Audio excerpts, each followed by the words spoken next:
Yeah, let's go, man. Can't believe we're a quarter of the way through the NBA season. It's like one part of me is like, man, it feels like we just started yesterday. And then part of me is like, wow, we've been in this dark hole for 3 weeks, a month now. But things are looking up, man. Things are looking up. And that's what we have to talk about today. We'll recap the first quarter of the NBA season for the 76ers, as crazy as it has been. But really, the main question and what we'll talk about, the topic of the day, the question of the day is, can the Sixers turn the season around? Sitting at 7-15, is this the moment that they finally put it together and get things back on the right track? A lot of differing opinions over these last couple games, so we will get into it all. But welcome in to Philly Take with RB. This one's brought to you by BetUS. Go ahead and check them out. Use the code YouTube150. And we got a special guest. Of course, we had to bring one of the best in the game up here again. And it's Sean Barnard. Be sure to check him out everywhere. But Sean, how are we feeling, man? Just exactly as we drew it up, right? Absolutely. Games. Yeah, I'm feeling great, RB. I'm feeling as optimistic about this Sixers team as I have all year, no doubt in my mind here. I think we're back, baby. So obviously there is some work to be done. They got to dig out of this hole. Obviously, it's about as poor of a start as you could even imagine for this team. But I mean, seeing Joel Embiid out there on Sunday looking like the version of him that we saw, to me, I just needed the fact that we still have that MVP version of himself in him, still capable of doing that.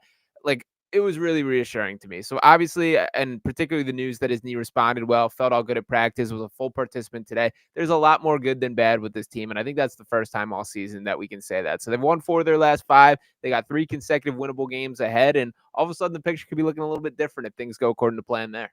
Absolutely, man. Yeah, welcome on in, everybody. Officially, do us a favor, exit out of the live chat, hit the like button. That will help us get this content out to more viewers. Subscribe to the channel. Be sure to check Sean out on all of his platforms. Does great work. Yeah, you're right. I feel like the only way we can go from here is up. I mean, we've talked a few times since the season started, but the amount of turmoil, like you could not have even drawn it up the way that it happened. And within a couple weeks, we're starting to feel a little bit optimistic here. I mean, you stack together some wins, but the main thing is the health, right? And it's what we talked about all off season. It's, hey, if these guys can stay healthy, I mean, this team can actually do something. It can actually look formidable. Now, not only were they not healthy, but I think the frustrations came from, hey, the team is lying about this. The organization is not giving you any clarity. You don't know what's going to happen. Are they going to shut them down for the season? Well, based on the report today, as you mentioned, Nick Nurse said that, Joel Embiid went through a full practice today, looked good, which is a positive sign. Now, again, there's been 4 days of rest here in between. Maybe they did that on purpose, but he looked pretty good against Chicago, and it seems like he's on track to play against the Pacers. You got the Pacers, the Hornets a couple times. These are games you should be able to win. Yep. So let's see how that knee responds. Yeah, 100% there. And to me, it would be I would be panicking if he can't play on Friday when we finally they do return to the floor after that extended period off. But to me, from what we saw against the Chicago Bulls, and I understand this was right at the same time as an Eagles game and not exactly prime time television for everyone here, but what we saw from Joel Embiid, that's the skinniest I've seen him in literal years at this point. And I think the best of these moves since before that Warriors game last year where he hurt that knee to the fullest extent and really altered the entire season. That, to me, the mobility, the way that he cut through the lane, the way that he had a little bit of nimbleness to the way that he moved. I was worried that version of Joel Embiid was forever gone. And the fact that we were able to see that, even though it was just one game, and obviously there's plenty more time here, was incredibly encouraging to me. So I think it's even an even bigger deal that the knee responded well and that it did not swell up, that he was a full participant at practice today.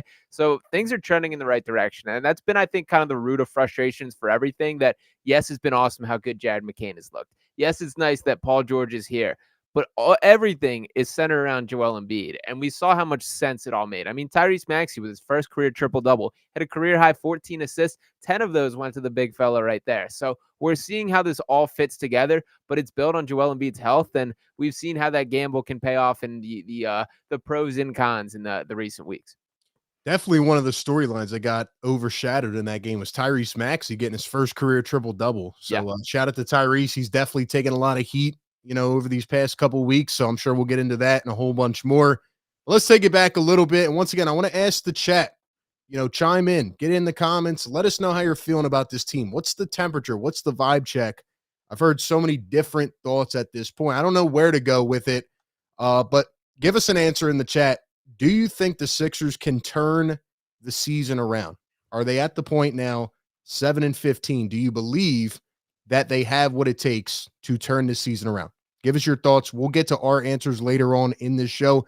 And we might even let some of you guys call in and chime in on the Discord. So go ahead and join us over there. But I got to let you guys know before me and Sean get into it that this one is brought to you by BetUS. Go over to betus.com right now. Get a 150% deposit match bonus on your first deposit up to $2,000. Use the code YouTube150. My favorite odd right now on BetUS is Jared McCain. He's minus 175 for Rookie of the Year. And he has been probably the most intriguing storyline to this point. So if you had told me before that Jared McCain would be as good as he is, I'd be like, oh, the Sixers are the best team in the NBA right now. Obviously, that has not happened. And there's been a lot of other, branches off of that tree into this season. But I think Jared McCain can and will win Rookie of the Year. And again, he's minus 175. So go check him out on BetUS. Use the code YouTube150. And if I'm not mistaken, Sean, you had a little thing going on, right, with Jared McCain, a bet of some sorts. Tell us about that. Yes, I did. I still have at stake here that my word for word tweet, and I'll get it here because there's a little technicality that we have to work with. Is my wording is if the Sixers do not make the playoffs, I will personally recreate every Jared McCain TikTok that is requested. And I finished that up. I sent this after the Magic game, which at that point I think they dropped to 2-9. It got worse than that. I did not think that was going to be the case there. My level of concern for that having to happen was certainly increased, but I'm feeling better at this point. That I don't think I'm going to have to get my dancing shoes out. And I will say, looking back at some of those Jared McCain TikToks, I was certainly dreading some of the requests coming my way, but still some work to be done. And my full terms here is if they end up in the play-in tournament, they have to win out of the play-in tournament and qualify for the playoffs for that to happen. So still to be determined, but feeling more optimistic than I was a week ago for sure. See, that's a little more risky in my opinion. Like to get to the play-in, to have to maybe win a game or two and then go ahead and make the playoffs. I don't know, Sean. You might have jinxed us, man. I didn't think it would get this bad, man. I really didn't. I don't think anybody did. Credit to you, man. I will say though, Jared McCain, whether you have to do his TikToks or not, has been absolutely balling. So let's go through the first 10, 15 games of the season, right? Joel Embiid, we thought would be out a handful of games. Misses the first 9 games. So we're saying, okay, we just got to get him back. Once we get him back, things will be fine. But then the rest of the supporting cast crumbles and falls apart. Yep. And I feel like in the first 10 games, it was, dang, you're losing to teams you shouldn't lose to. You lost to the G League Raptors, the Grizzlies, trying to think, the Pistons. So those were games you kind of coughed up, and we said, all right, well, they got to learn from it. Then you got into the next phase where it went completely off track, and you're getting embarrassed. You're getting ran off the floor in the third quarter, and it looked like guys were giving out and giving up, and there was no buy-in whatsoever, and you're like, uh-oh, this is about to steer off the track. Like, we might be long gone, especially if Joel doesn't come back. Then they're, the tank for flag move and all that thing. And now you've won 4 out of 5 games, but with inserting Embiid back in, finally having Paul George healthy, because keep in mind, he's only played 12 out of 22. Right. Maxey missed a handful of games. You finally got a little glimpse of the continuity. And now, it's almost like, all right, like this is the chance to get it back on track. Right? Yeah. Am I right? Or I feel like people have just been all over the stratosphere with this, but I feel like it's deserved. Like to get from point A to point B, we've had to run around the track and go down all these side streets a million times to get here. Yeah, I think that's a pretty good way of summing it up. And kind of how I look at this Sixers team as a whole here is if there's Joel Embiid, if this team is fully healthy, they're a championship contender. I still feel that way. When Joel Embiid is out and Paul George is in, Tyrese Maxey and Jared McCain are in, as probably a slightly above 500 team. When there's no Paul George and no Joel Embiid and Tyrese Maxey and Jared McCain are kind of your feature pieces there, it's not going to be a very good basketball team. And we saw a lot of that in the front of it. And I know we probably should have, to some extent, a little bit higher expectations for Maxey being able to elevate a team around him. That's something that I've been a little bit underwhelmed with him. It's more so to me, he's just missing shots that I think is an efficiency thing. I don't think he's been playing that bad of basketball, although we've certainly seen him play better for stretches. But I think it's really telling how much just more confident in himself he looked with Joel sharing the floor and seeing how that is. So that's going to be a work in progress there. But yeah, it's been a weird path to get here. Again, I did not think it could be that bad. And to your point about guys quitting, like I think the expectation from a lot of these guys, the Eric Gordons, the Caleb Martins, even, is you came here to be on a title contender. And when everything looked like it was just falling apart through the first couple weeks, there's kind of like a what's going on here. Like I know Eric Gordon for sure is a guy who's been very like vocal behind the scenes of like what is going on, what's the deal, why did I come here essentially. And I get it. I also did not think Eric Gordon would shoot approximately 5% from 3 when the Sixers signed him here. So I do think there's a bit of a two-way street on these sides of things. But the point being here that I do think injuries is the root of everything that has been wrong with the Sixers team. They got to get some continuity, they got to build some chemistry, and they have to have an extended period of time like playing together to truly build off this. But you finally have the opportunity to let that be the case. So hopefully we're through the worst of it. But I think Paul George getting injured in addition to the Joel stuff was really kind of like the straw that got the camel's back there. Yeah, and before we jump into like some more of like the intricacies, like I just want to say, like I'm still not sold yet that they're back. Me personally, like I need to see Joel play a consistent stretch of games. Yeah. So my answer about whether they can turn around, we'll get to that later, but I think there's going to be the crowd out there that says, all right, they won 4 out of 5, but who did they play? The Hornets down 5 million players and they almost choked that game away. Chicago, who hasn't been that good, the Magic without Paolo. So do you think there's any concern there, or do you want to see it against better teams before you completely jump back on the train? Because that's been my one thing all along. And we said this on our show before we started the season. This is supposed to be the money games. It's supposed to be easy. They haven't played the Nuggets and the Thunder and like all these top tier teams and the Celtics. I think it's going to get a lot harder, and they better be well positioned going into that stretch and having that gel together. It can't be those games where they finally start to get, that consistent stretch on the floor.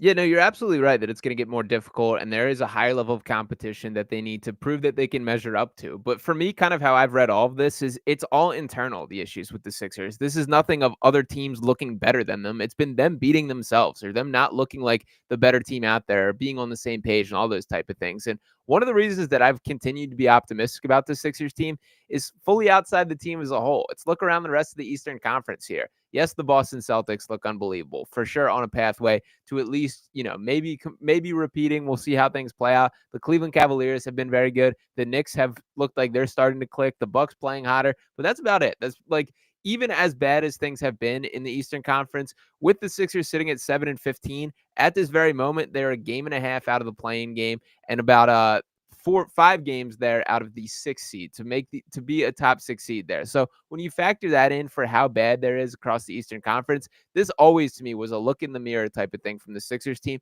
They got to continue doing that. They got to continue building. But that's kind of been my like voice of reason in my head is there's not going to be a lot of these teams lapping them. They just got to turn it around on their own. Yeah, and I think, again, it goes back to the main staple question of can they stay healthy? I'm not convinced yet with Joel Embiid. I think it's very unfortunate that we're at this point. And, I definitely said a lot about Embiid, especially when the reports came out about, the lack of leadership like that. It's hard for me to look past. But the injury, I do feel for the guy. And whatever happened in the couple months from the Olympics to the season, whether he tried to get healthy, whether he didn't, fact of the matter is he wasn't healthy. Like I feel like the vibe would be so much different if the Sixers just came out and said, Joel's not going to play the first 3 weeks. Yes. Brace yourselves, get ready. But it was almost like being at the peak of hype and emotion and being let down for a couple weeks with uncertainty about, hey, is he even going to play this season? So we're finally starting to work ourselves back into it. But I still have to see it more. But at the same time, I do think this regular season is being a bit overshadowed, kind of how it was last year. You just talked about the Celtics. I mean, you got to build that continuity at some point. A lot of people said, all right, let's just let them play 20 games together. Play 30 games will be fine. I don't think that's the case. I think you have to learn each other's tendencies. The potential of it sounds great, but will they actually do it? I don't think they can just roll this thing into the playoffs and say, hey, go figure it out. I don't think that's going to work. Yeah, no, we've seen time and time again how that doesn't. And even with this Sixers team specifically, there's been a lot of like you trade for Jimmy Butler midseason and think that's the missing piece. And it does. It takes time for those to iron himself out, figure out the tendencies of other players, where you want each other to be on the court, how you're running sets or getting into actions here. There's a lot that it takes to build things up. And I first off want to reinforce the first point you made there of I absolutely think like the situation this season was made entirely worse by the lack of transparency from an organizational standpoint. That I think the entire vibe surrounding the Sixers team would be very different if there was a more upfront approach or direct. This is what's going on. This is the situation. And to be completely like blunt here, we still don't fully know. That Joel's kind of spoken about how there's no injury, it just swells up, and I think like Joel's certainly guilty and innocent for different parts of this conversation. I do think his body's failing him to an extent that it's not his fault. I think he has taken some steps towards trying to work on it. Like, I do really believe he's lost more weight than we've seen him in many years. I'm very much impressed with how skinny he looks. And that's something that it's been several years since he's been remotely in kind of that form there. But at the same time, like, we don't know what really happened. If he is showing up late to stuff, as it has been reported there, that's unacceptable, regardless of who you are, how talented you are. And specifically with Embiid, he's obviously kind of been the culture setter for this organization sort of by default, that he's just kind of the guy that's been around the longest to this point. I don't think he's ever been a guy that wants to step into those leadership shoes or be the forefront of the organization. He doesn't necessarily want to be the guy in those ways, the way you look at other organizations and see players who clearly want it. That's disappointing, but to me, not impossible to overcome. That you have to have other guys like Tyrese Maxey, who have a little bit more of that tendency to be the face and want to be that personality. So Joel's not a perfect superstar by any means, but he is a guy who is so talented that you got to kind of live with it. And I do hope that this is the end of I mean, there'll be some of it, no doubt, but the end of the bulk of our injury conversations, I guess. Yeah, absolutely. And, we talked a lot about, how this first stretch would go, what we would expect.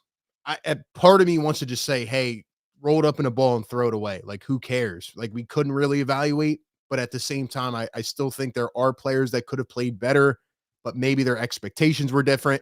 One guy who just completely exceeded expectations, jumped off the charts, that I don't think any of us saw coming this way this quick was Jared McCain, breaking Sixer records through his first 5 starts, breaking records through his first 15 games.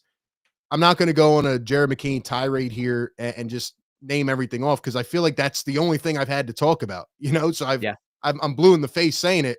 Jared McCain looks like a superstar. Like, he looks like a piece that you can build around. Matter of He's got fact, it. He's got it. yeah, absolutely. He, like you said, he's got it. He's got it. And he's so good to the point where I'm actually a bit frustrated that I feel like they've kind of put him back in a bin a little bit. I understand the point guard depth issues and stuff on this team, but before we jump into that, just speak to what McCain has done for this team. I mean, even a couple of games when they were 3-12. I mean, he won those games Yeah. single-handedly. He almost took down the 12-0 Cavs by himself. I mean, just talk about what he's done for this team so far. He's been remarkable, man. Yeah, he absolutely has. And fearless is the number one word that I would use to describe him. Is the dude just has absolute guts, does not care. There's no moment too large from him. And I was pretty optimistic about Jared McCain from the draft, that I liked watching him at Duke. He's way better than I ever imagined he could be, especially from day one. And particularly from like a role standpoint, he played a ton of off ball at Duke. And I kind of like my expectation was he would be used a little bit more in like the Buddy Hield type archetype of player with the Sixers team, that they would create some shots with him for off ball motion. And then that's basically it. He's way more than that. That he can take guys off the dribble. He's so crafty around the rim, and again, does not care who's in front of him. It's whether it's Kentavious Caldwell Pope or whoever it is. He's taking that guy and giving himself a chance at it. So I'm very impressed with just how ready for the moment he's been from start to finish. And to your point about moving forward, it's been nice that he's been like this calling card reliable piece of offense. They can't give up on that. That's something that you now have in the bag. This is a tool. This is an option that you have. You got to keep relying on it. I was interested today to hear Nick Nurse's comments talking about how he wants to tinker with the starting lineups a little bit. I saw Adam Aronson, who was there, kind of tweet his interpretation is what he expects that to mean is Nurse is going to go with Yabusele at the 4 for the starting lineup, and then McCain's going to be kind of that adjustment if it does not work. I don't know how I feel about all that. I definitely see a world where McCain is incredibly effective as a 6-man, but he's so good. And I think, to be honest, like getting it quicker than I imagined as far as just how this all works. that I think you kind of got to ride with it and try with this. I think he's done everything possible to earn the opportunity. And to me, I think he should be in the starting lineup until there's a concrete option that's better.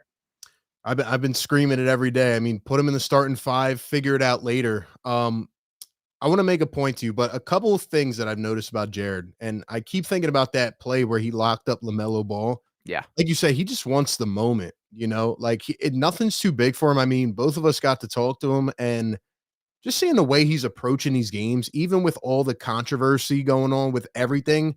And, not to bring up the whole TikTok stuff, but a lot of people criticize him for that. Maybe it actually just made him tough as nails. Like, Yeah.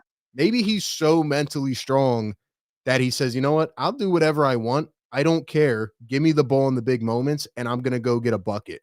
Every time this guy's on the floor, he makes the right play, whether it's, moving off ball in an action to the corner, or, even shooting a no dip shot when he knows he doesn't have enough time to release, or, switching on a screen and coming up and attacking the ball handler. I mean, the guy can rebound. He can do everything. And he's actually one player, when he lets the ball go, I think it's going in every time. He's that good this quick. And I just think he's amazing. But one point that I've been making, and, when the whole Embiid thing has been ongoing, I was one that said build around Maxey McCain, but I didn't say get rid of Embiid, get rid of Paul George, the rest of the team. What I've been saying is, and noticing how the league is trending now, I think the Sixers have a really good formula here. It's play quick, play up tempo. I remember you said to me before the season started, Embiid needs to kind of revert back into like a 2010 and 12 role. Yeah. I think that's the best case scenario moving forward. I don't want to see the Sixers run a Joel-centric offense every night. Lug the ball down the floor, throw it into the post, and everybody else sits around. I think they found something when Joel was out. It was play up tempo, play through your two guards, and like, let's have some energy out here. Let's, push the ball in transition and, just get some of those easy buckets. And I know it's not what they're used to. It's not what some of these guys are catered to, or even came here to play in. But I just think that that's the best formula moving forward. Do you agree or disagree with that? Yeah, no, I'm on board with that, and I think in general, like that's been something that they've been particularly like bad at in past years. That it's Yeah. been a lot of like wait for Joel to get up the floor, play through the post. He gets the ball with like 10 seconds left, and then whatever he can create out of that look is what you live with there. A point that I do also want to make with McCain here is we saw this all the time at Duke. He started to unleash it a little bit with the Sixers team, but the transition three, man, that's like one of his bread and butter shots, and I think we're going to see more and more of that moving forward. So you're not going to get a matchup that can run with Jared McCain and Tyrese Maxey on the break. You're just not. Tyrese specifically, I think falls in the short list. If you were to ask me, just name the three fastest players in the NBA with the ball in their hands. To me, these three are of a tier of their own. That it's Ja Morant, it's Tyrese Maxey, and it's De'Aaron Fox. I don't think any other guys touch that as far as just getting downhill, going coast to coast. And Maxey, to his credit, like we've seen the way he's developed as a finisher around the rim. That's all stuff that you can lean on more. So I'm completely with you with kind of churn up the tempo here. And to your point about the young guys here, Adem Bona is a guy that is built to play in that type of system. And we saw him unleashed a little bit. He obviously picked up the knee injury, so he's been out the past 2 games. But kind of made the most of his opportunity while they were shorthanded, where Drummond did get hurt, where this team continued to battle injuries here. So Bona is a guy that I think if the Sixers are going to lean into this style of play, that is a guy who could really benefit from it and make things happen. And other guys too, the Ricky Councils of the world, KJ Martin has been excellent in recent games, and I'm really intrigued to see what his role looks like moving forward. But that's a guy that you can play some small ball center with that'll absolutely be in and running and gunning. And they have options here, which they haven't really had in past seasons. Yeah, and we're definitely about to open up that can of worms because there's a lot to get to there. But one other guy, one other positive, you mentioned him already, Gershon Yabusele. I mean, this guy's been fantastic. I know we were both high on him coming into the year saying, hey, he could be the biggest surprise, the biggest X factor. I actually think he has been. I mean, think about it. This guy's journey back to the NBA, not even playing for 6 years in the NBA. Like, think about guys who spend a year away from the game and can never get back right into that mindset. And, after a couple big Olympics moments and a great run, he comes back, and most nights Yabusele contributes. Yeah. And keep in mind, they've actually tried to play him out of position a lot. Like, he's not a backup center. He's here to be a power forward. Can he be that guy next to Joel? Sure, he's not the best rebounder, but damn, he's been shooting lights out. damn, he makes a lot of good plays. He hustles. He's got that grit to him. I've been very impressed with Yabusele, and I think I know they've talked about him as a potential trade chip. He's got a easy movable contract. I like the guy, man. If he's not going to cost you that much, let's keep him around. He's been an impact to this team. Yeah, I don't want to see him leaving the Sixers team whatsoever. And the only way I think that remotely pops into like a legitimate possibility is if this does continue to sink and become a lost season. I'm encouraged that is not going to be the case, but that to me is kind of the only way that I see it. And the reason that you lean on that is looking at it realistically, it's pretty unlikely that the Sixers are going to be able to keep him next year due to the financial restrictions. And frankly, there's going to be teams that can offer him a nice like 3-year, $45 million deal or something in that range that the Sixers just aren't going to be able to compete with. But for the time being, like he's built to be an impact role player on a contending team. And that's what we've seen from him so far. And what I've been most impressed with is he's just more polished as like an overall basketball player than I expected. Like he can take guys off the dribble a little. He can play make way more than I ever realized was the case. He's looked more confident as a shooter, that the release has been sped up in recent games. It's not just like at the beginning of the season, it felt like Gershon Yabusele 3-pointers were like kick out. He kind of looks around, like, oh wait, I'm open. Let me shoot it. Now it's like he's shooting with confidence of this is my shot. I can hit this. And he's been flirting around 40% for just about the entire season from beyond the arc, which is really high level 3-point shooting there. So also taking charges, the grittiness defensively, he's had a couple blocks. The dude is built to compete. And I think like while he's not a traditional big man, having that option to be able to play some 5-out basketball where he can stay on the perimeter outside, and that leaves driving lanes for guys like Maxey and McCain to attack the paint is another great option that they have. And while he's not a plus rebounder as a center, I do think he is as a power forward. And I think in the wide scale of things, there's certainly a case to be made where that should be the starting power forward on this Sixers team. We'll see how things play out in the coming games, but I could not be happier with the production from Yabusele. What do you think about Drummond? Do you think he is capable of being the backup big for the entire season on this team? Again, it's hard to judge these guys, because Andre Drummond came into the season probably expecting to play 12 minutes a night, and Right. He's playing 32. So it's hard to judge these guys, but Drummond is such a polarizing player. Like one night he's so locked in, he's got 5 rebounds in the first minute, and he's everywhere. And then one night it looks like he completely has a mental lapse and doesn't remember how to play the center position. So are you comfortable with him now, like sliding back into that backup center role, or do you think they need to address that? I think it's going to be a little bit of a matchup basis that I think there's games where we should not see Andre Drummond. I'll say my biggest disappointment is when they made the signing, I was excited that this can be a guy that can scale up into a starting center role when Joel Embiid's not there, because that is the conclusion, unfortunately, is it's not going to be an every night thing. And even moving forward, we shouldn't expect that to be the case. I think it's fair to assess at this point, that's really not the situation with Andre Drummond. At this point in his career, at his age, he's not a guy that can play 30 minutes per game and give you positive minutes the entire time that he's out there. I still think he can be pretty competent and even maybe above average as a backup center. And I think certain matchups, he'll be particularly excellent in that role. But I don't think he's a guy that in the absence of Joel Embiid, you can just look at as the starting center. And when you speak about him being a weird player, it's bizarre, man. Like, for starters, he has such good hands defensively, like getting in passing lanes, nabbing steals, and he struggles so much to catch the ball in like pick and roll opportunities. Yep. And that's one of those things that it's like, I just don't understand how that fully computes there. I like him. I'm happy he's here. He's very clearly happy to be in Philadelphia, which I do think matters to an extent, particularly as we navigate all the negative vibes and a lot of these veterans being kind of skeptical of this team. So I do think those things sort of matter, but he's not a lock to be, this is the every night backup center the way that I sort of expected to feel right now. Yeah, I think it's a good point. And kind of going back to what you said before, play the young guys, like unleash the young. I would love to see a Dembona. I mean, we watched him at Summer League. The guy's everywhere, and you could tell he's hungry. Like, and let's jump over to the negative side here for a few minutes. I mean, the biggest disappointment to me has been the over-reliance on veterans. I get you're strapped. I get you have injuries.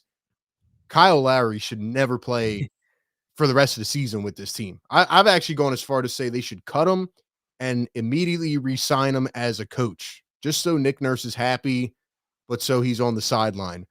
And it's nothing against Kyle Lowry. I respect the competitor in him. He's had a great career, but the fact that he's here and available will allow Nick Nurse to continue to play him. Eric Gordon, who has finally made his way out of the rotation, was in there for a handful of games and was costing this team. Meanwhile, You get glimpses of a Dembona. You get glimpses of Ricky Council and obviously Jared McCain. McCain wasn't even, playing good minutes to start the season. So, I like Nick Nurse. I think he is a good head coach. I think he's had a lot of bad games this season. And it's been tough for him. I mean, he's going out there answering questions he doesn't have the answers to. But this team has to stop playing the old guys immediately. They have the oldest average age in the NBA, and they are playing these guys valuable minutes. I mean, even, a couple games I can think of where Lowry's in the fourth quarter. Obviously, the one game where McCain had 17 in 22 minutes, and he played Lowry for a whole stretch in the fourth against the Hornets, which almost blew that game. To me, that's been the biggest disappointment so far. Yeah, I'm certainly far more frustrated with Nick Nurse than I imagined to be the case. And like, while I get you're being dealt about as bad of a hand as you could ask for at this point, with the injuries, with all the other factors, not knowing who you're going to have on a night by night basis, it's difficult. There's no doubt about it. But if you are this elite caliber championship coach, potential top 5 NBA head coach, which I perceived him to be for a lot of this, you just got to find a way to scrap your way to wins or push the right buttons for a team that he really hasn't to this point. Now, like, I think there's different skill sets that every coach has, right? Like, for all our criticism of Doc Rivers, that was a coach that found a way to win a lot of shorthanded games. Now, I don't value that as an incredibly impressive skill set for a head coach. I would far prefer a guy who can get the most or raise the ceiling of a team to be a true contender. And I think Nick Nurse falls way more in that category. But the point being here that, like, I think Nurse specifically has struggled with that side of things. And he may not, like, when you look back at his track record, you would think he would be especially prepared for that, for all the opportunities that he's been through. Has not been the case there. Now, as far as like the veteran conversation, I feel far more passionately about your point about Eric Gordon there, that I don't think Eric Gordon should be on this roster anymore. I don't think he particularly wants to be here. And he's just been straight up atrocious every time that he's been on the floor. There has yet to been a moment where it's been like, oh yeah, that's why Eric Gordon's here. The Lowry hate, like, I hear you with, and he certainly has played more than should be the case here. I still see the value of him being a guy that's just around when you have McCain and Maxey and, showing little intricacies of running the offense. I agree with you on scale back the minutes, absolutely. But I feel far more passionately of, like, Eric Gordon's the guy that, like, I hate watching him every time he's on the floor. Look, I'm cool with Lowry being a coach. I mean, he even had the name tag that said Coach Lowry. He cannot play another minute. I'm so serious, because there was literally a stretch where you put him in, Sixers went down a 10-0 stretch, then they took him out. They immediately go on an 8-0 run. It's almost that direct in the correlation of how bad he has been. Like, I don't think he can play another game. And I think that right now is the number one area they need to address. Like, the power forward is a bit stable right now. But the backup point guard, I mean, if you're going to use McCain in that role, okay, but he's got to play 35 minutes a night, 32 minutes a night. He can't be 25, 26. Like, he's too good for that. And if you can move him back into the starting 5, they have to get a backup point guard. Kyle Lowry cannot do it anymore. Yeah, I hear you on that. My personally, like, this to me falls entirely on a Nick Nurse criticism, not a Kyle Lowry criticism. Is I think there's 1,000% a way where you stagger the minutes between Maxey and McCain. And for what it's worth, I've been more impressed with McCain as far as instincts as a playmaker. I know we saw the 14 assists from Maxey the other night. That was great to see, and nice that he has that in his bag, a career high there, and 10 of them going to Embiid once again there. But I think as far as like a general read of the game, McCain is a guy that has flashed a little bit that playmaking ability. Even a guy like Paul George, like, you can get by with Paul George kind of running the offense for a couple minutes at a time. No, he's not like a true playmaker or a guy that's a table setter for others, but he's pretty good at driving the paint and kicking to shooters and things like that. So I to me, this falls on a criticism of Nick Nurse of, there's ways that you can stagger this lineup or create the minutes where you're not relying on Kyle Lowry out there. I still like having him around as sort of a mentorship role, but I agree with you. Like, the role has been far too big, and I do hope that we don't see him in any sort of extended period of time. And my last point here, too, is I cannot hear the complaints of playing Tyrese Maxey and Jared McCain together due to size when Lowry's the guy that you will throw in the mix there. So That's whenever, the best part, man. yeah, whenever Nurse goes to that, I need that to be called out directly. That's the best part. It's, hey, well, Jared McCain can't hold up defensively. Well, what is Kyle Lowry going to do? It's Right. not even like he does the same things that I enjoyed about him anymore as an older player, which was take charges, get in the other team's head.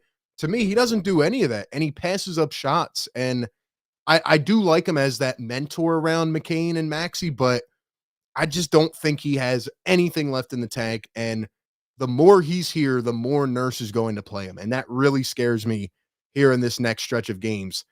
Shout out to Dave on here with the $5 super chat. He says, I'm not trading KJ, 23-year-old fifth-year player with upside, but the 29-year-old fifth-year Caleb, who doesn't have any attributes that stands out when you assign roles here. So, Dave on, appreciate the super chat. That segues us right into here. You know, we agree about the Kyle Lowry, Eric Gordon thing, but I'm interested to hear your opinion on the Martins because we both had interesting opinions coming in. I think we both said, you know, Caleb would be a, you know, amazing role player for this team. And KJ, we were excited about, but still had to prove that. So has your opinion changed on the Martins at all based on where we're at right now?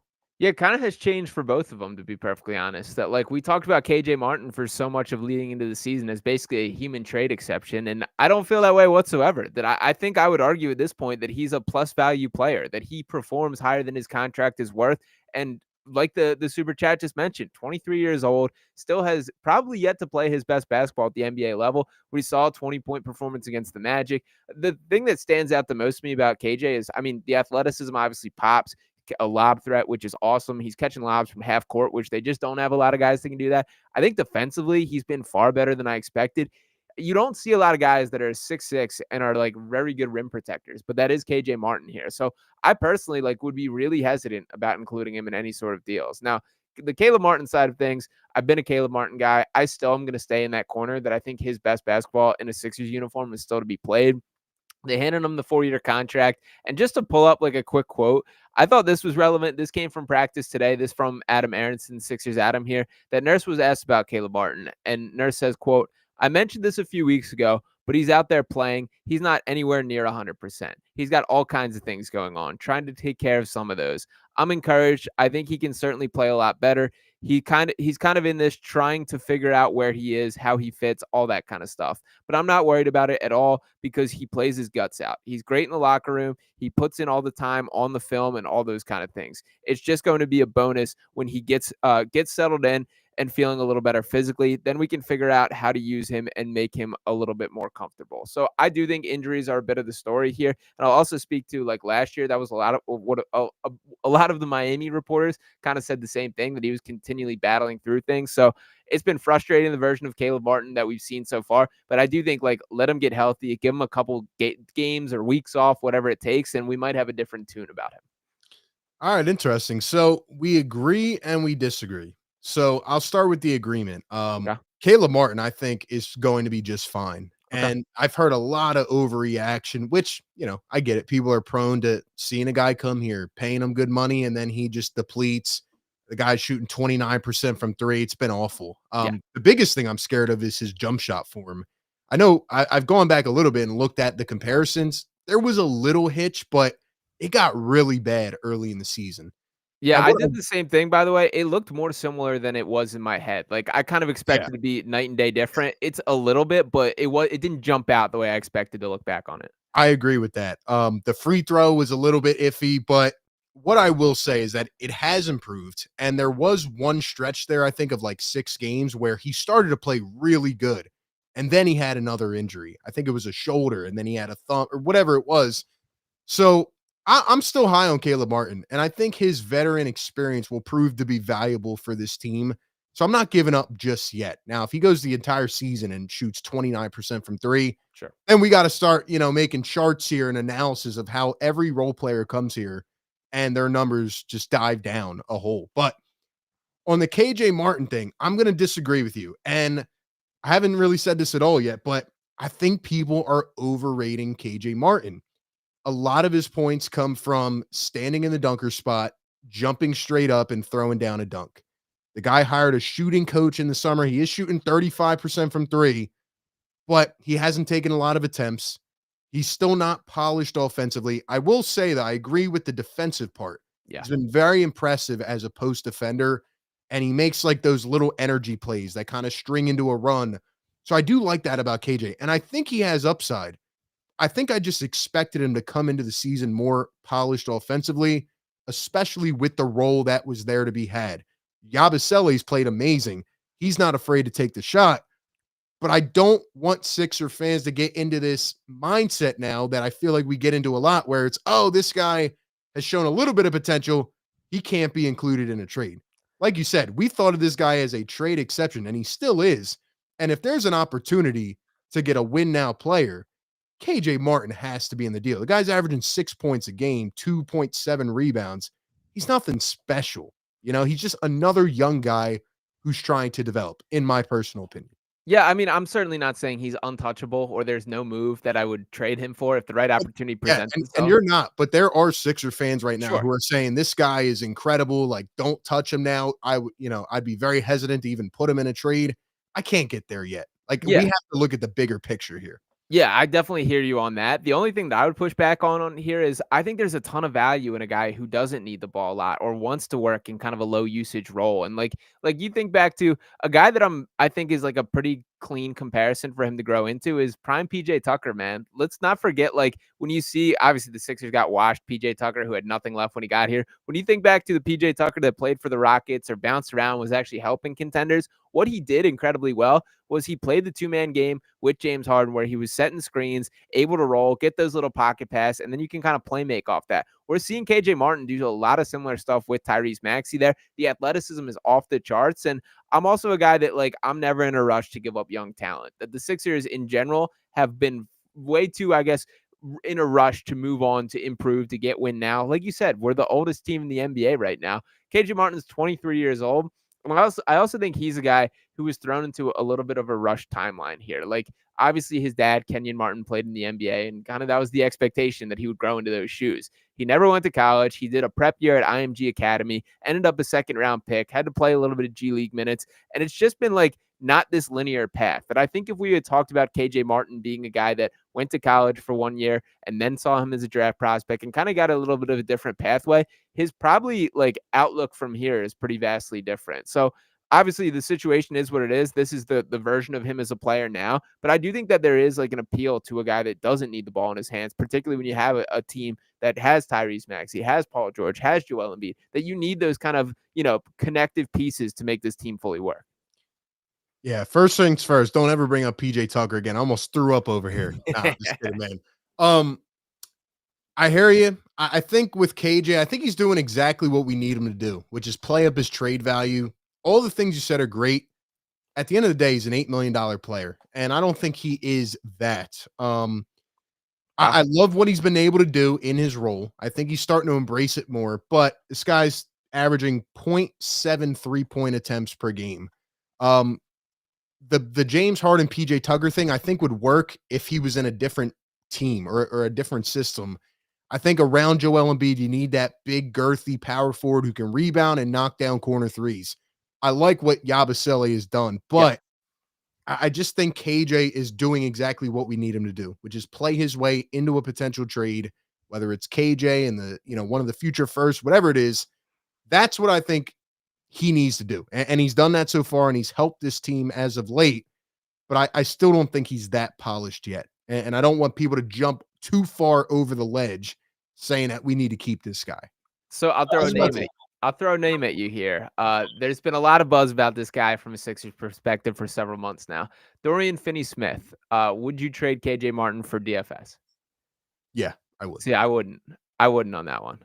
I would trade him, but I would not include like draft capital and stuff like that, for an older, 3-and-D wing.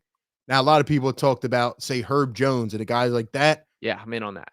Would I include draft capital on that? It's hard for me to say so. Wow. Yeah, I mean, that's another example of a guy. I mean, the guy's averaging, I think, less than 10 points per game. He's a great defender. I think he would really help this team. Maybe even a more polished version in a way, of KJ, a guy that can just be everywhere that you need him to be, that could grow into his role. But I think it also depends on where the team is at mentality-wise. Like they're trying to win now. And I for example, with KJ, I just don't think he impacts that right now. I think he can grow into something, but I'd actually rather see Ricky Council playing at this point, because I feel like he's been shunned, and I don't like that. Yeah, I did not love the version of Ricky Council we saw through the beginning of this season. That I felt like he was just trying to do way too much in way too short period of time. He has settled in. I like Ricky. I'm rooting for Ricky. But I think like to use the direct like KJ and Ricky comparison here, KJ Martin knows exactly who he is as a basketball player. He is going to play within his box, not do anything too crazy. That's the opposite of Ricky Council. Now, Ricky makes things happen for sure. Some good, some not so good, some out of control. You got to live with the highs and lows of that. But I think like that's a pretty direct contrast of if you want a guy who's just going to run in his lane, do exactly what you need him to do and play within his box there. That's a pretty good skill to have with KJ. So I definitely think that they're going to be guys that are competing for this. I think Nurse certainly leans the KJ Martin direction for all those same reasons that like there's way less risk with it, which you can feel how you feel about that. Yeah, absolutely, man. Shout out to Dave on $2 super chat. It says, give Larry a tablet on the sideline, call it a career. I agree 100%. I think they need to cut him and immediately rehire him as a coach. No offense to him, but the more that he's there available, I think that Nurse is going to play him more minutes. And I don't think he should ever step on the floor again as a 76er. Now, one guy we also haven't talked about at all is Kelly Oubre. I Yeah. mean, this guy went from, you know, being amazing last year. He was one of my favorite players on the team. And, they had him on a minimum last year. He decides to take a little bit of a haircut, comes back on the exception to help the team. Disaster for the first, 15 games of the year. I mean, shot chucking, not doing the swagger things that Kelly does, barely playing defense, just looking lost out there. Like you talked about Drummond couldn't handle a ball. How about Kelly? I mean, ball comes down right into his hands, can't even hold on to it. He started to pick it up a little bit. And I mean, now he's over double digits in scoring, 12.9 points per game. He's been better. Are you sold on Kelly as being a long-term piece, or is that a guy you'd be willing to throw into a trade? Maybe, come February 8th. Yeah, he's certainly not untouchable to me that I would have those conversations. I'm higher on Kelly than you are based on that kind of talking point. I agree with you. He was rough to start the year. I think since things have begun to settle in, and I think even a little bit before Joel's return, like we started to see him get back to the role that we liked him in. That I think Kelly at his best, he's sort of in like a low usage, be a guy that cuts baseline, is able to dunk it a ton. Defensively, I think he's still been pretty excellent this year, particularly in the recent games as a whole. He's at his best, and I think this is something that's really important to the Sixers team, particularly when they have guys like Tyrese Maxey and Jared McCain. He's at his best when he's guarding these smaller guards and just really using his wingspan. He's got a 7-foot wingspan that he's constantly poking at the ball and getting in there. So it hasn't been a great season by any means. I'm not saying I would not, or I'm open to trading Kelly if the opportunity presents itself, but I kind of like what he brings to this team. I think there's a spark that's necessary, and I think he has settled back into his role. So I was a little bit braced for this. I think I was worried we would get off the walls, Kelly, now that he got paid and was back for a second year. I think he's reeled himself in from that, and he's been basically what I expected in the past couple games. I like Kelly Oubre a lot. I mean, don't get me wrong. He's one of my favorite, just morale boosters on the Yeah. team. I just love his impact. I'm starting to think he's a Joel Embiid role player. And what I Yeah. mean by that is when Joel's on the floor, he's going to sit back, not be Charlotte Hornets Kelly and try to, do too much. I'm interested to see how it goes in the next couple of weeks. Like, they need a good Kelly Oubre. I mean, he's starting to hit his threes. I don't even know what his percentage is at right now. Let's see, 32%, so below league average, but It's been hot I'm lately. yeah, I'm starting to think he's like I can play around superstars, role player only, and that's fine. I mean, because that's what you brought him here to do. But man, the first couple weeks were really bad. So, they're going to need more out of him, especially on the defensive end too, which he started to pick up as well. Um, Shout out to Dave on again, $2 super chat. He says, I think Herb is the Caleb upgrade, not KJ upgrade. So, Davon, appreciate the super chat. Let's talk about then, do we think they can turn this around? Is this salvageable? And what do they need in order to do that, right? We know the health, but do you think this team is going to make a big upgrade, a big swing? Can they? I mean, where do they go from here? Do you think this is still the team that we thought at the beginning of the season could come in here and make some noise? Are you fully bought back onto the train here? I do think that. And I think for your answer, as far as the number one thing is just consistency, that this team needs time to play together, figure out how to click. And even when kind of having these trade rumors and trade conversations, it's really difficult to say what that missing piece is for this Sixers team because we have not seen them play fully constructed or enough of a sample size to what does this actual team look like? What is the missing piece here? I'm still pretty optimistic that when this is all formed together, when everyone is available, this is going to look like an elite tier NBA team that I think they can go toe to toe with a lot of these teams we're talking about. But we have not seen that very much at all yet. So for me, this is a bit of a take the hands off the wheel, just relax and watch for a stretch of time here. I know December 15th is a notable date where a bunch of players could become more eligible. January 15th is when we can start to have those conversations about Kelly Oubre and about Caleb Martin. I mean, and about, I think Caleb was December 15th, but KJ Martin and Oubre are both the January 15th date. So the point being here, you got over a month to really get a chance to look at what these guys can be, how all the pieces fit together. And I think it would be premature to try and swing a deal now until you get at least a look at what was conceptually this actually look like when it is put together. So I'm still confident it can happen. We need to see an extended stretch of these guys playing together. So you think they don't need to make any upgrades, or you think they won't? Like, I where do you sit on that?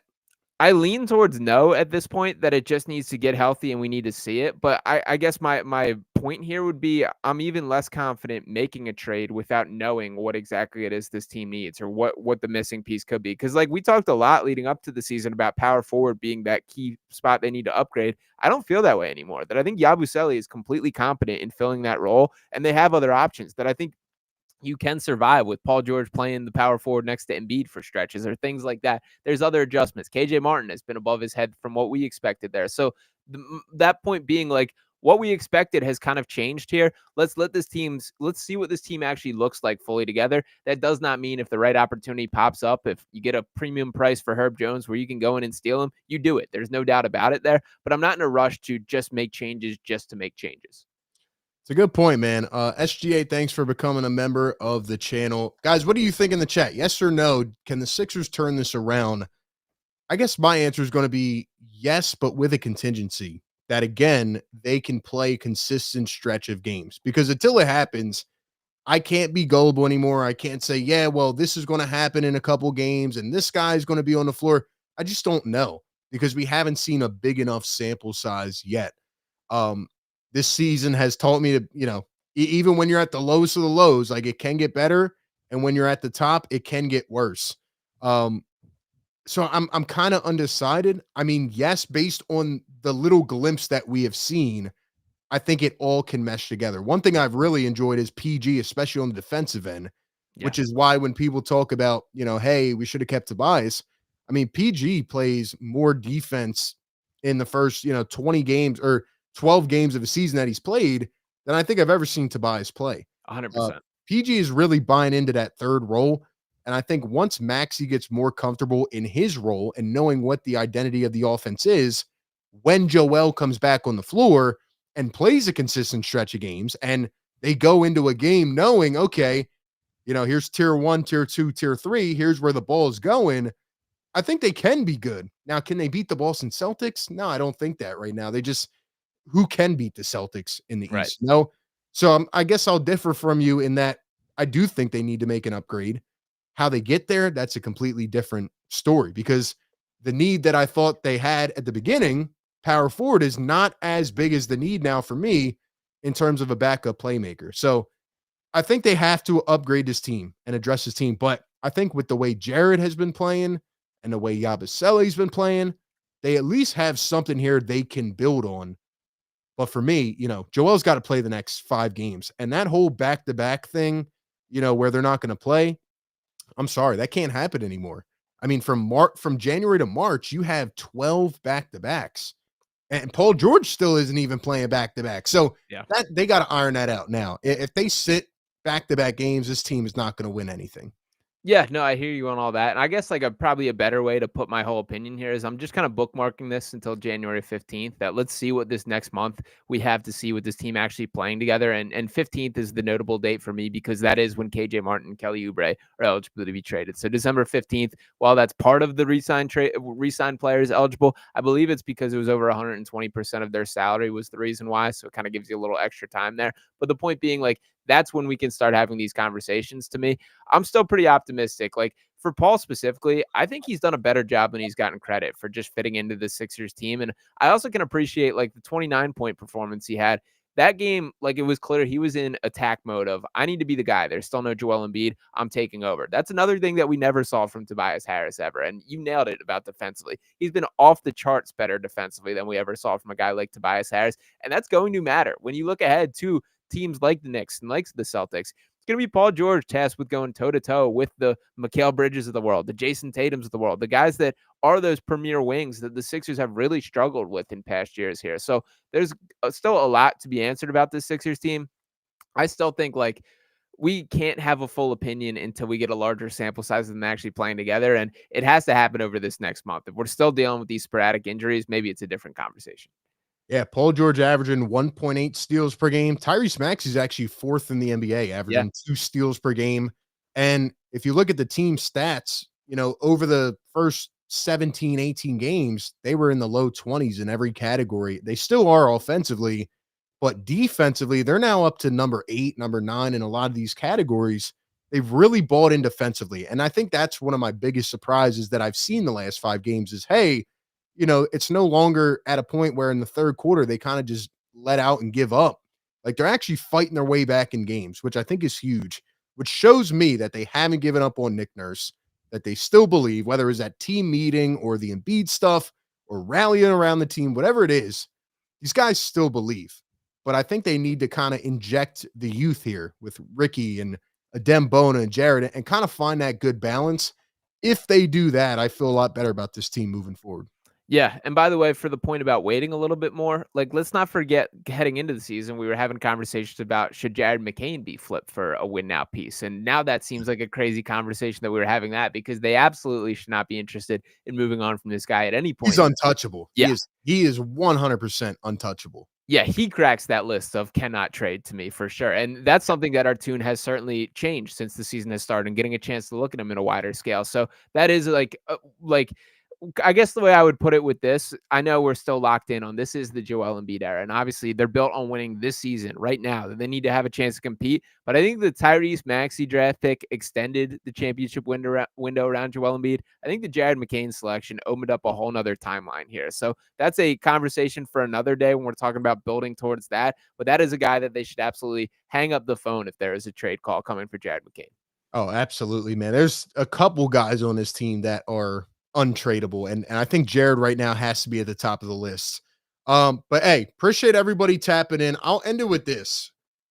And I guess it's a question as we think about, the next iteration of this season, Pacers, Hornets, you still got some of these games. Then you have another West Coast trip, which is really weird coming up in a couple weeks. So you get those out of the way.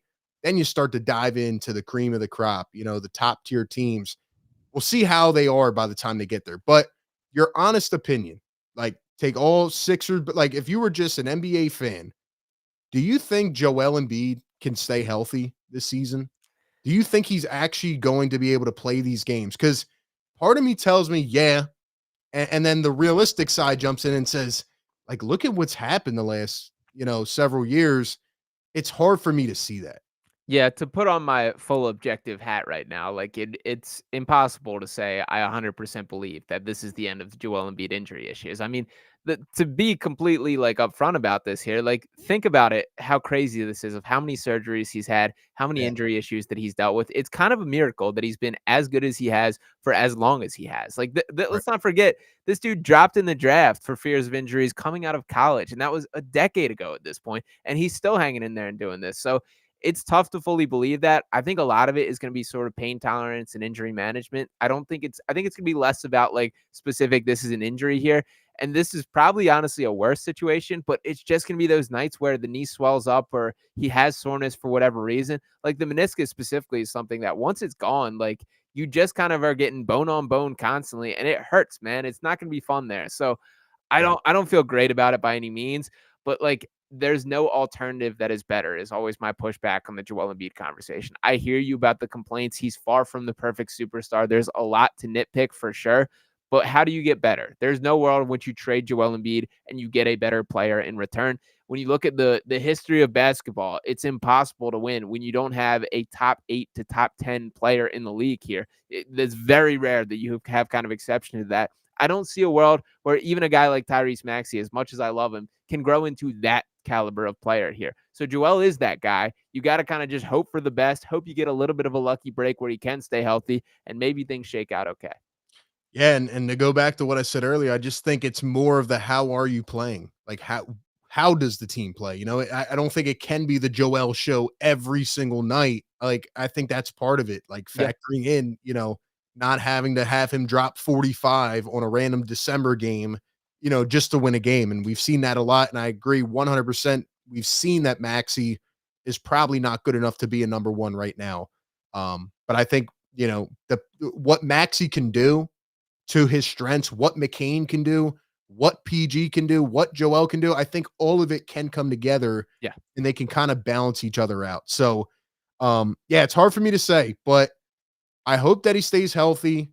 I hope that this guy can stay on the floor because another thing is we're kind of stuck at this point, you know? Right. Like, there's no trading the Embiid contract and you just Literally, signed an legally extension. can't. Yeah. You Yeah, legally can't this yeah, season. you're not trading PG on the first year of a 4-year deal. Like, this is it, you know? So you gotta hope that they can stay on the floor together, but it'll be interesting to see what happens, man. Appreciate everybody for coming through, chiming in, giving your thoughts. Be sure to subscribe to Sean's channel. Let them know where they can find you, man, because you're everywhere nowadays. Uh, Yeah. but Appreciate yeah, it. check them out, man. Yeah, I'll be going live on Sixers Digest after this with my guy Jacob Moreno, kind of chopping up some stuff on there as well. So we'll be going live at 8:30. You can check that out. Also doing Phillies Digest, cranking out a ton of content right now as obviously free agency period over there. So some busy stuff. So you can check that.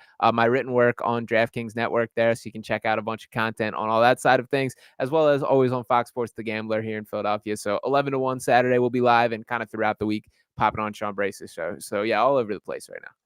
Shout out to Sean, man. He's an absolute superstar. This guy is everywhere, man. And once again, guys, check out BetUS. Use the code YouTube150. Get a 150% deposit match bonus on your first deposit. Speaking of which, by the way, real quick, Thunder are actually the favorite to win this. Who are you rocking with to win the in-season cup?